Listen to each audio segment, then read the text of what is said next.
গোবিন্দ। গোবিন্দ তুমি এদিকে বাবা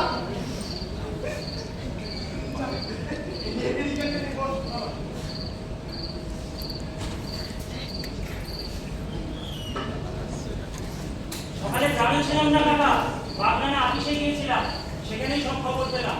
খবর পেয়ে হাজর পাজর করে ছুটে এসেছি। বাগনানেও খবর চলে গেছে। গোটা দেশ জেনে গেছে কাকা।